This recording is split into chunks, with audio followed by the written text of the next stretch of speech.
दोस्तों, हमेशा चालाकी अच्छी नहीं होती। इस प्रसंग में एक प्रसंग सुनाते हैं। दो भाई थे। उनके पास एक भैंस, एक अमरूद का पेड़ और एक कंबल था। उनके माता पिता नहीं थे।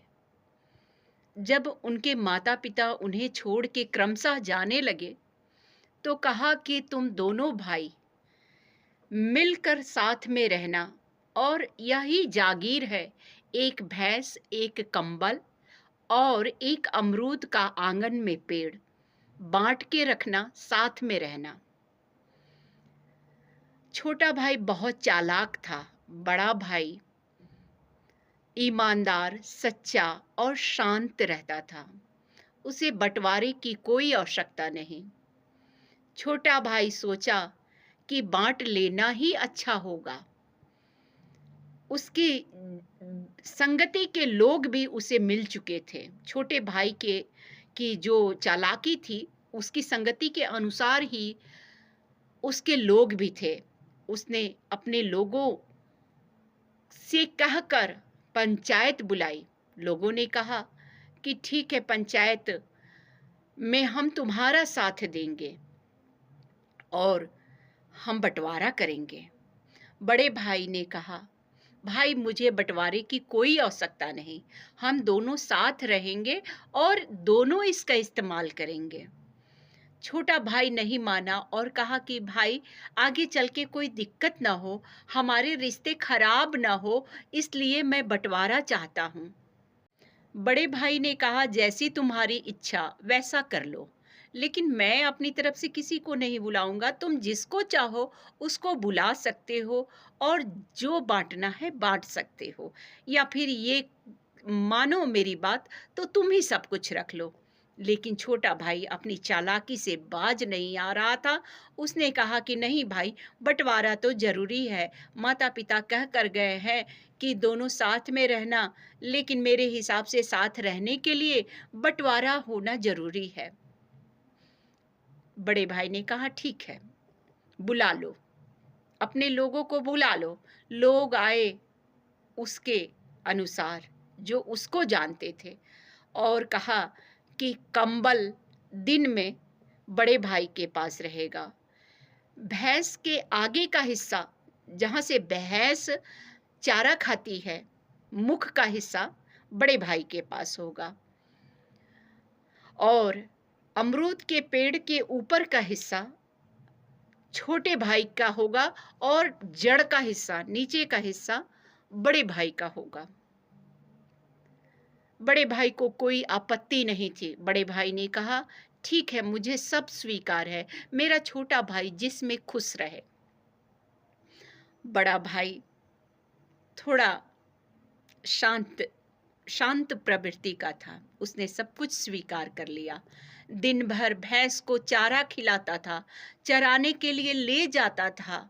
दिन भर धूप में तपता था, जाड़े गर्मी बरसात में वो तप कर उसको भैंस को चारा खिलाता था, और शाम को बाल्टा लेकर भैंस का दूध दूह कर छोटा भाई पीकर मस्ती में सो जाता था। और कंबल, रात को छोटे भाई के पास रहना था, कंबल ओढ़कर आराम से सो जाता था।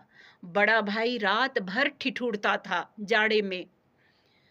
दिन में सुबह उठने पर छोटा भाई अमरूद के पेड़ पे चढ़ जाता था और अमरूद, पके पके अमरूद तोड़कर खा लेता था। उसकी जड़ में नीचे पानी बड़ा भाई देता था, लेकिन अमरूद नहीं तोड़ सकता था, क्योंकि ऊपर का हिस्सा बंटवारे के अनुसार छोटे भाई में के हिस्से में था।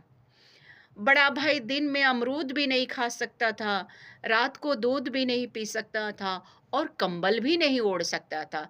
इस तरह से 6 महीने गुजर गए। जैसे तैसे वो अपना गुजारा कर रहा था, जहाँ से कुछ मिलता था खा लेता था, जैसे तैसे रात बिता लेता था। और भैंस का हिस्सा आगे का था, तो उसे चराना तो ज़रूरी था, चारा देना ज़रूरी था, इसलिए खिलाता था। गांव के एक सज्जन ने देखा कि यह तो बड़े भाई के साथ बहुत अन्याय हो रहा है। यह गलत हुआ इसके साथ। सीधा होने से, ईमानदार होने से, सज्जन होने से इसका लोग फायदा उठाए और इसके विपरीत फैसला बंटवारा किए, यह गलत है। उसने कहा, भाई तुम ऐसे क्यों हो? उसने कहा, क्या करें, मैं अमरूद नहीं खा सकता, मैं कंबल नहीं ओढ़ सकता, मैं भैंस का दूध नहीं पी सकता, क्योंकि छोटे भाई ने बंटवारा ही ऐसे करवाया है।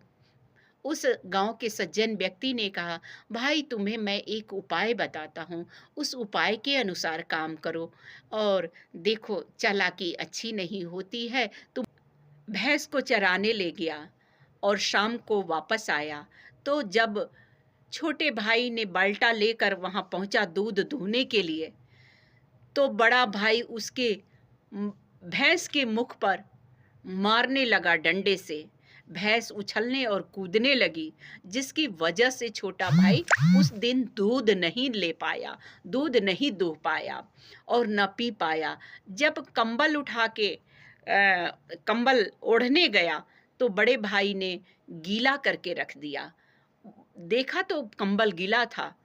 वो बहुत झल्लाया और चिल्लाया, भाई तूने ये क्या कर दिया, कंबल को गीला क्यों किया? बड़े भाई ने कहा, भाई दिन में यह कंबल मेरे पास रहता है, मैं चाहे जो करूं इस कंबल के साथ, रात में अब तुम्हारा है, इसको ले लो। सुबह उठा, अमरूद तोड़ने के लिए गया तो बड़ा भाई पेड़ को काटने लगा हथियार लेकर। छोटा भाई चिल्लाने लगा कि भाई क्या कर रहे हो, कल मैं दूध भी नहीं पी पाया, कंबल भी नहीं ओढ़ पाया और अब पेड़ भी काट रहे हो। तो कहा, भाई शांत हो जा, तेरा ऊपर का हिस्सा है, नीचे का हिस्सा मेरा है, मैं इसमें पानी दूं या इसको काट डालूं, यह मेरा हिस्सा है, तुम अपने हिस्से में अमरूद तोड़ो और उसे खा लो। छोटा भाई समझ गया कि चालाकी ज्यादा दिनों तक नहीं चलती। वो वहां से कूद गया और सोचा कि पेड़ तो कट ही जाएगा। उससे क्षमा मांगा कि भाई मैंने वास्तव में तुमसे चालाकी की, गलती की, हम दोनों मिलकर रहेंगे, ऐसा मुझे नहीं करना चाहिए था। उसका दिमाग खुल गया। दोस्तों, इस कहानी से हमें सीख लेनी है कि हमें चालाकियों से जीवन और रिश्ते को नहीं चलाना है। ईमानदारी, सच्चाई और अपनत्व की भावना से अपने परिवार और अपने रिश्ते को लेकर चलना है, उन्हें समझ कर चलना है। तभी हमारा रिश्ता हमारा होगा, अपने हमारे अपने होंगे। धन्यवाद मित्रों। मैं डॉक्टर सुनीता सिंह सुधा, वाराणसी से।